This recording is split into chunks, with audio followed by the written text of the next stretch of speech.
Hello, my name is Kristen Diggs.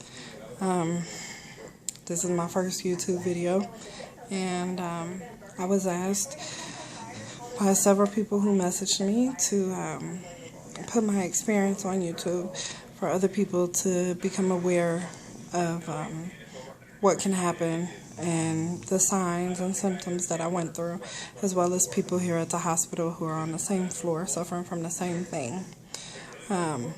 Today is my 7th day being in the hospital now. I came in Monday because I was having shortness of breath. It was really hard to breathe. My chest, it felt like my heart was going to come through my chest. I've never experienced that before, working out, anything, but never the pain that I felt that day. I'm not the lightest girl. Yes, I'm overweight. Yes, I'm obese. But I've always tried to stay moderately active, at least. I recently broke my foot 2 weeks ago. Broke it in 4 places. And I have a cast on. Let's see if I can show it to you without everything else. So, yeah, I have a cast on. See? Had that on for about 2 weeks, walking around on crutches. About 3 days prior to coming into the emergency room, I kept getting this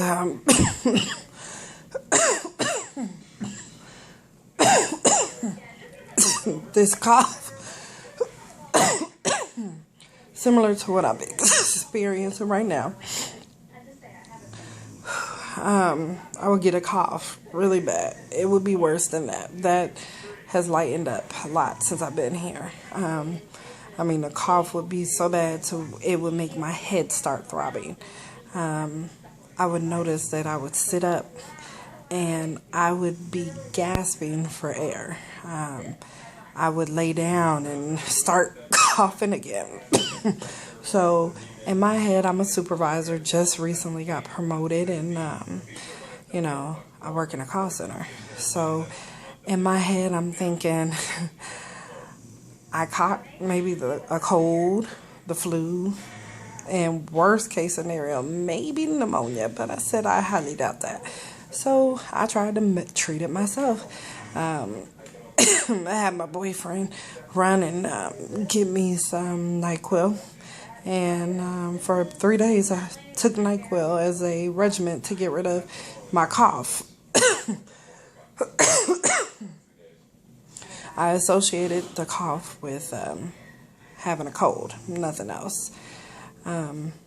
Monday at work, it got really bad. I was walking around on my crutches and I couldn't catch my breath for anything. They had literally pushed me around in a chair around my job because I couldn't walk. Every time I made it somewhere, I had to stop and sit down to catch my breath. I was flushed and was drinking water after everything. Didn't even realize that I didn't go to the bathroom at all that day. I had called and told my boyfriend that, I was experiencing it again. I couldn't breathe, and I was just, wanting him to make sure he was outside so that we could just get in the car and go home. I was ready to lay down. He told me at that point, no, we're not going home.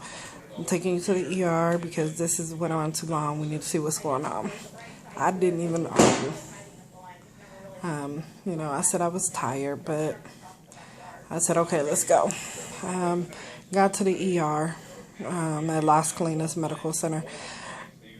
And as soon as I got here and told them, I was having chest pain, shortness of breath, coughing, and that was about it. They checked my vitals, and my heart rate was about 155, 160. Still, I was in a wheelchair, got escorted in from a wheelchair to them. So sitting still, my heart was beating that fast. My blood pressure was extremely low. So, that indicated to them right there something wasn't getting enough oxygen, something was wrong. So within 5 minutes of them seeing my vitals, they rushed me back to the back and said they thought I had blood clots and they were going to start treating me with heparin. Well, I've been on a heparin drip ever since, hence the bag back there and, the cute wrist work. But if I wouldn't have came to the emergency room, I honestly wouldn't have been here right now. They found an uncountable amount of blood clots in both of my lungs.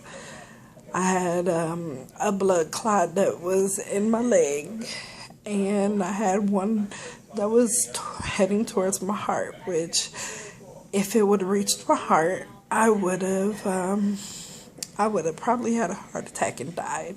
So they moved really quick to get everything done and to get medication in me and testing and everything. And they moved me to ICU to where they could give me TPA. It's a blood cluster. So it breaks up the blood clots and busts them so that they could dissolve around my whole body. It may break off into smaller ones, but that was the only thing they could do at that time to save me. The risk of a TPA medication is you can bleed out internally. So my risk for death at that point was a 50-50 chance. See, if I don't take it, I can die from blood clots. If I do take it, I can bleed out internally and die.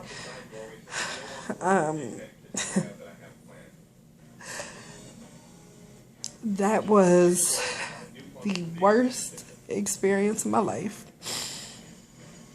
I've never been faced with a near-death experience before prior to this. And when they gave me the medication, because it comes in a 2-hour period, they gave me the medication and everything just started bleeding. My gums, my teeth, my tongue. I was crying, so my tears, my nose, it was scary. Every place that I had an IV or that they had poked started, bleeding, and I'm all down here by myself, no family or nothing, and I called to my parents, and my mom got down here as quick as she could, but it's real. It's serious. Since then, I've been in the hospital because my levels keep going up and down, up and down. I'm on Coumadin and heparin to thin out my blood.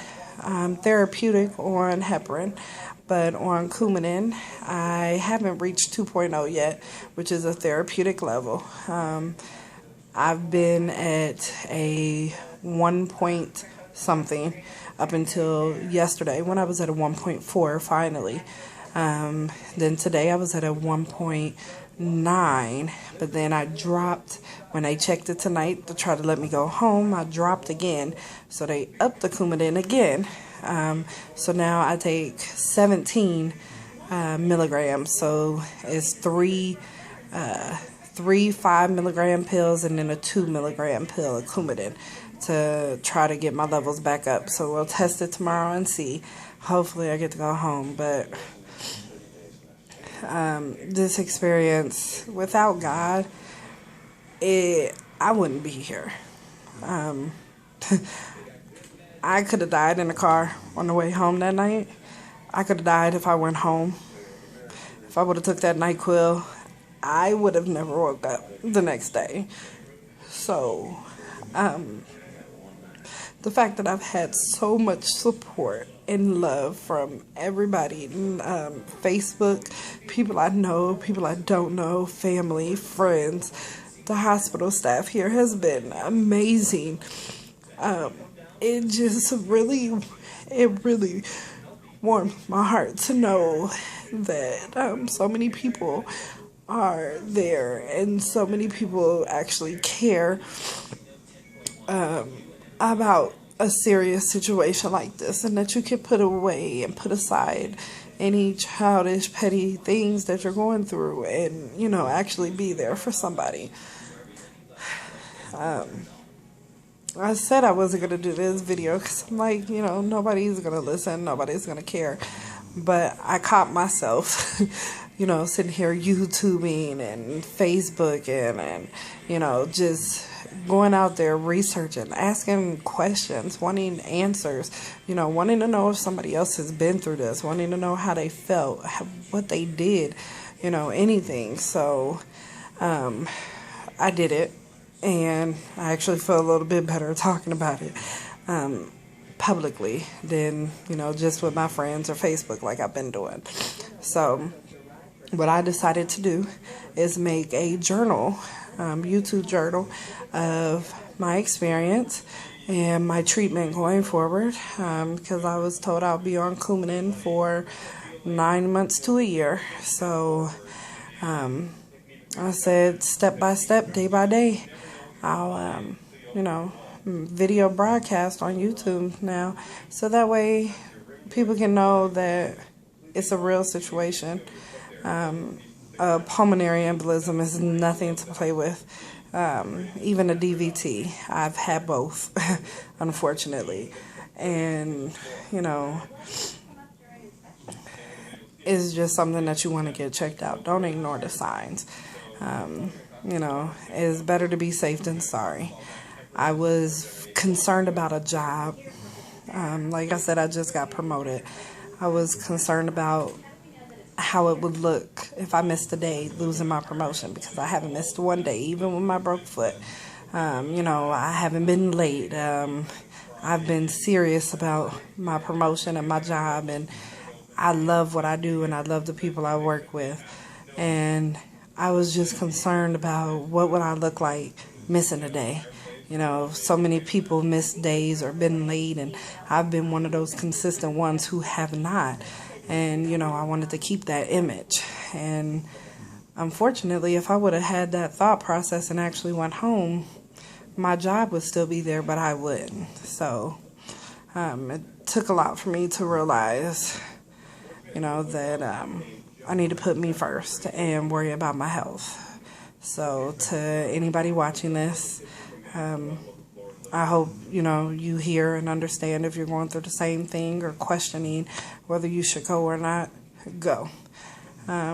Because you don't want to be put in a position to where your family is having to make different type of arrangements, arrangements for your body to be flown home or anything like that. So, it's real. Do your research. Find out what's going on. Check your symptoms. We know our bodies. Our body tells us things for a reason. And when your body is telling you something, listen, don't ignore it. Don't try to pre-diagnose yourself, especially if you're not medically certified. That's not my job. And that's why we have doctors and everything. Whether you have insurance or not, go. Because when it comes to something life-threatening like that, you'll be taken care of. So, yeah. Again, this is Kristen Diggs from Dallas, Texas, and thank you guys for listening.